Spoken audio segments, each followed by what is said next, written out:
Nazism is infamous not only for the numbers killed during World War II, but for the manner in which those killings were accomplished. Nazi doctors performed ghastly medical experiments on prisoners, without their permission, and sometimes even without their knowledge. Wikipedia bot, activate. From March 1941 to January 1945, sterilization experiments were conducted at Nazi concentration camps by Dr. Karl Kloberg. The purpose of these experiments was to develop a method of sterilization, which would be suitable for sterilizing millions of people with a minimum of time and effort.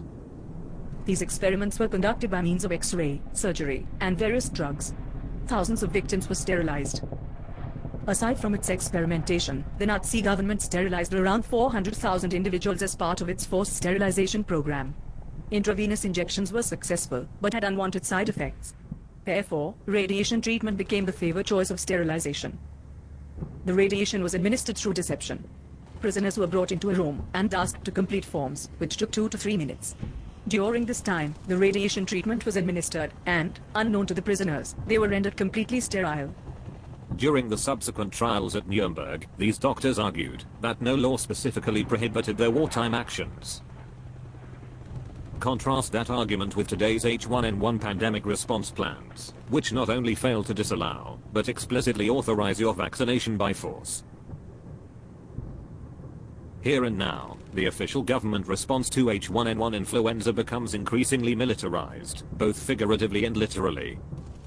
Our armed forces are preparing to assist in mass vaccination efforts, and local law enforcement agencies are also getting involved. Are you the willing recipient of a proven medical treatment? Or are you actually the unwary participants in a worldwide medical experiment? According to Dr. Mark Randall, previous vaccine studies have been carefully and narrowly constructed to arrive at the desired outcome, that vaccines are safe and effective. The long-term effects of vaccination on the human immune system are considered irrelevant, so that data is not collected or analyzed, and thus cannot possibly refute the case for mass vaccination. Is this good science? Or just good business for the pharmaceutical industry? We are not meant to ask such questions in a time of war. The Nazis would have considered it unpatriotic. Wikipedia bot, open files on Nazi war criminal Hermann Göring.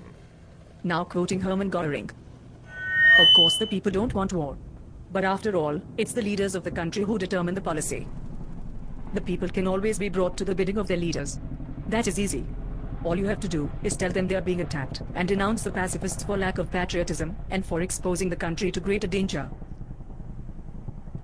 Now your country is forever at war, with terror, with drugs, with H1N1, take your pick. And the death of freedom is acceptable, because freedom is too dangerous. Right.